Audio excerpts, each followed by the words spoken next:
It's a beautiful day. Let the children play.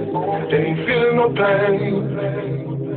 It's a beautiful day. Wake up in the morning, it's a wonderful feeling. It's good to be living, feel it all in my spirit. Time to get it, gotta.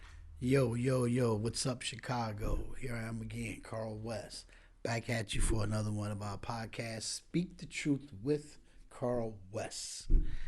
And look, I need you to do one thing for me, several things for me. But to get this thing started, I need you to subscribe. That's right. Subscribe, hit the like button, share, forward, whatever you need to do to pass this along. I just need you to do it. We are excited about continuing to keep bringing these podcasts to you. This is something I'm going to be doing for years to come.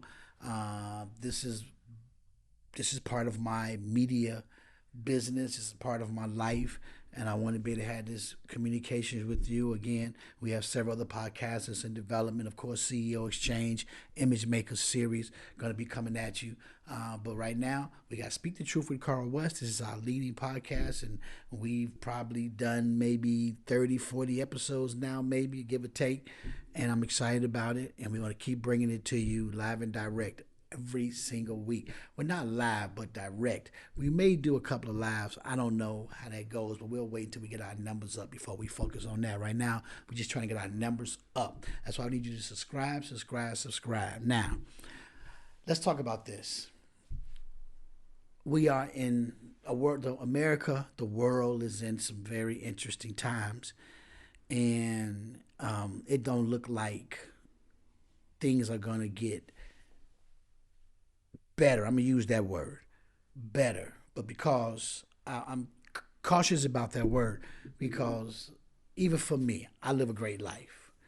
But I'm concerned about things that's going around within my family, my friends, my circle of influence. Concerned about a lot of people. My community, of course. Concerned about my community of black folks. Because I see some things coming down that's going to hit very hard. And we're going to have to make some serious changes, man, across the board, especially if we see what this administration is doing, trying to do, has done, and will continue doing in terms of hurting the American people, hurting select communities. And there's just, it's very little we can do about it. He is, the administration is at the top of the food chain. They are the CEO, the corporations that run this world, this America, for instance. They make this engine tick.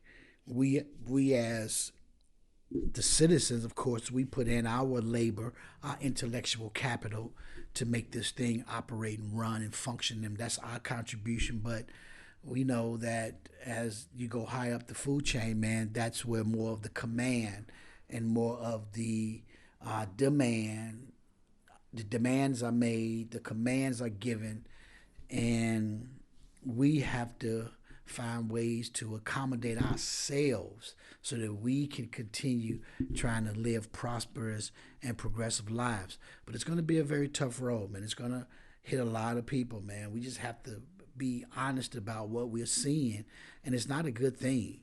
There's going to be a lot of casualties, man, that's going to take shape from the policies that are being forced upon us as the American people.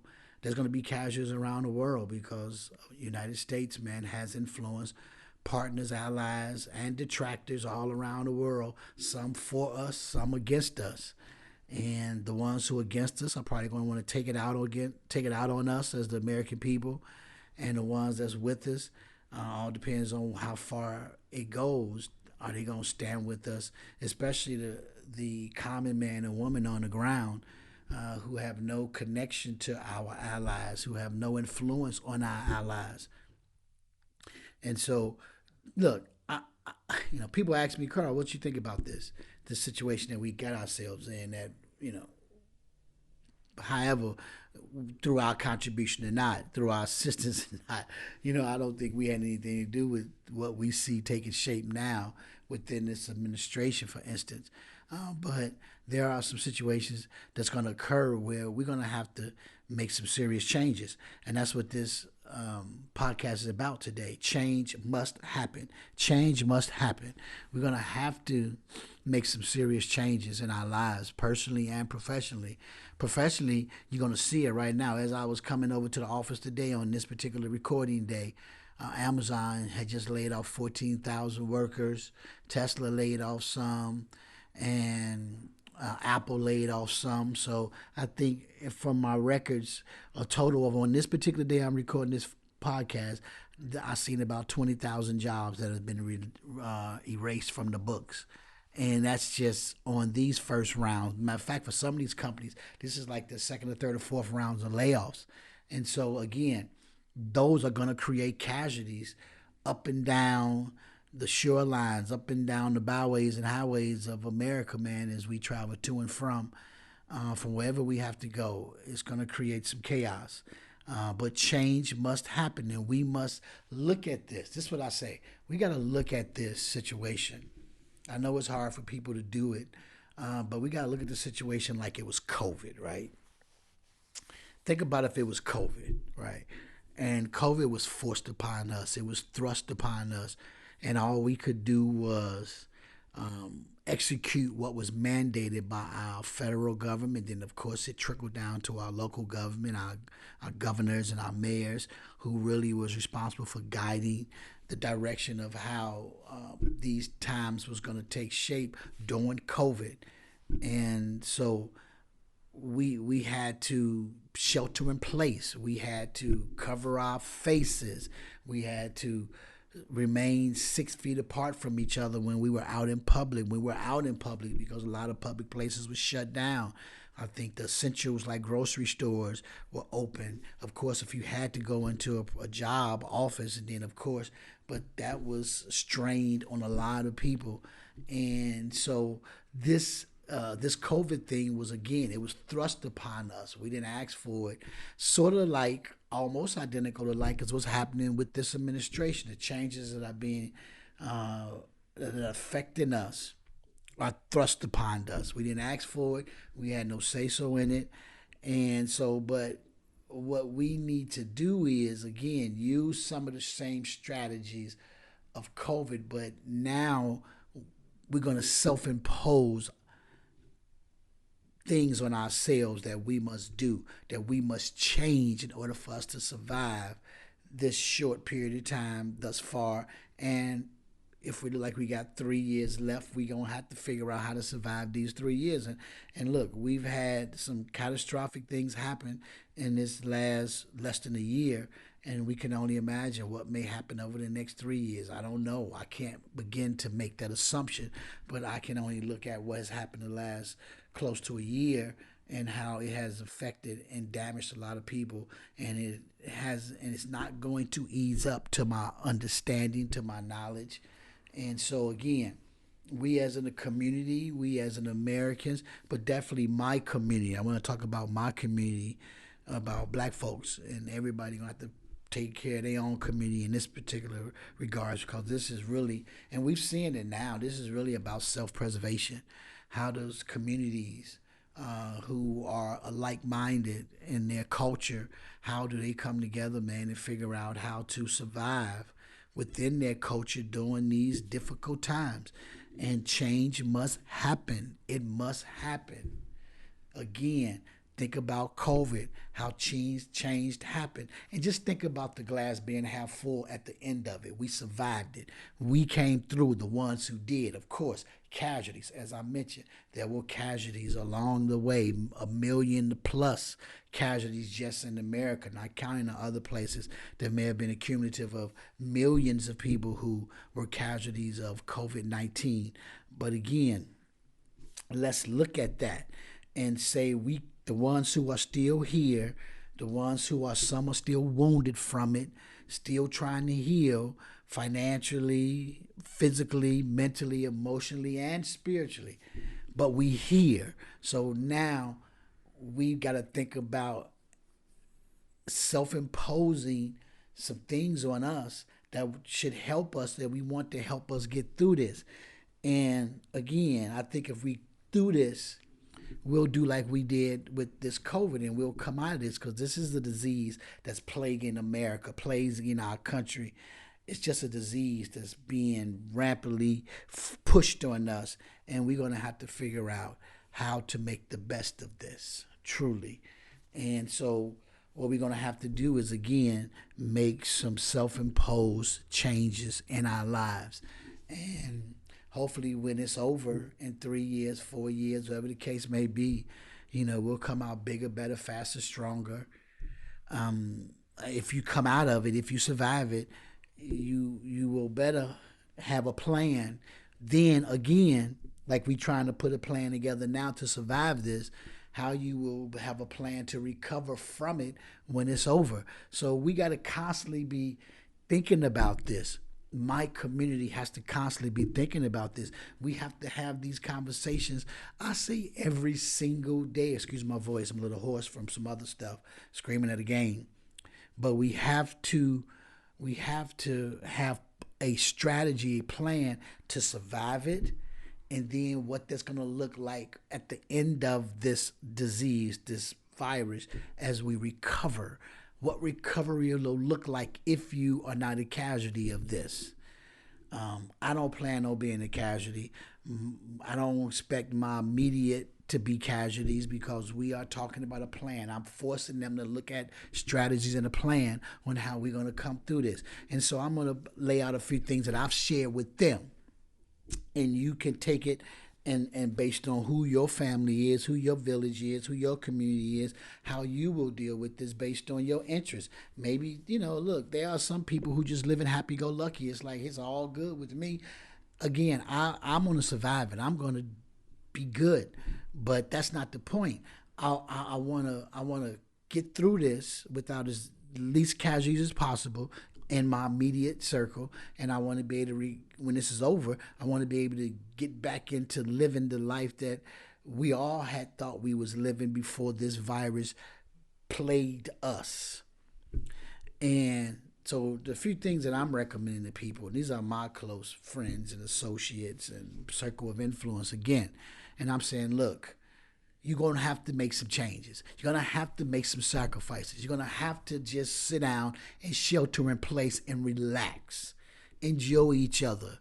Come and be in the comfort of your husband, your spouse, your wife, your friend, your girlfriend, your mistress, your family, your sons, your daughters. Whatever you got to do, pull them all together now to have one concerted thought process about how to deal with this virus plaguing us, and then planning for when it's over how we recover. But how we deal with this is the things that I'm telling my loved ones, my friends, my circle of influence is this. Friends was talking about going to Africa, going over to Ghana, and I said, not a good time to be putting your money into that. If you're going to put your money into something, put your money into something that's going to make you money, because the trip was going to be an estimated $4,000. Keep that money in your pocket. And if you're going to spend money like that, invest it in something that's going to make you money. You can always go to Ghana at a later date. It's not the end of Ghana. Hopefully it won't be the end of the world. And so don't do that right now. That's what I'm telling my friends. If you had planned some exotic $5,000, $10,000 vacation, stop. Hold the money. Don't go now. Not because you're afraid of travel. I'm not going to the extent. I can't tell you what travel going to look like, but you need to hold on to your cash. Just keep it stashed away. Hold on to it. If you're going to invest it, again, if you're going to spend it, invest it in something that's going to make you money over this time frame that we're in, this virus being plaguing us. Second of all, if you're going to buy your house, if you haven't put the money down, if you're just looking, if you don't actually need the house, but it's what you want, a bigger house, just put it off. House is going to always be around. Always. Put it off. Keep that deposit in your account, under your pillow, under your mattress, wherever you keep it at. Again, if you're going to spend money, put it on something that's going to make you money. That's the main theme of this. If you're going to buy you a new vehicle, a vehicle that you don't need. I mean, if you need one, of course, you got to do what you got to do. You got to have transportation to get to and from. But if you don't need a new vehicle, put it off till this plague has released itself from us, if that happens anytime soon. If not, if you got a car, just keep holding on to it, roll with it. Of course, if it's taking too much out of your pocket, then you got to make a decision how you do that. I can't make that for you. But I'm just saying, if you don't need to buy a new car, but you want one, just put it off. Just put off all the spending that are discretionary. I'll use the word, and only deal with the essentials. We did that during COVID. We did that during the virus that plagued us 2020. And again, we came through it. We saved money. I know I did. We didn't shop, saved money. Only the essentials was necessary. No traveling, no anything, but that was forced upon us. Let's use this moment to think that this virus that's plaguing us now is forced upon us. But you have to self-impose and self-regulate yourself if you want to make it to the other side, because this change, it really must happen. And I think that we have to be responsible for our lives, for not just this moment, living for these moments. We got to think about the future of our children's children, if necessary. And we can't really predict what's going to happen. And so some people think that so you should just live free and not worry about it. Only a selfish, immature person really has that thought.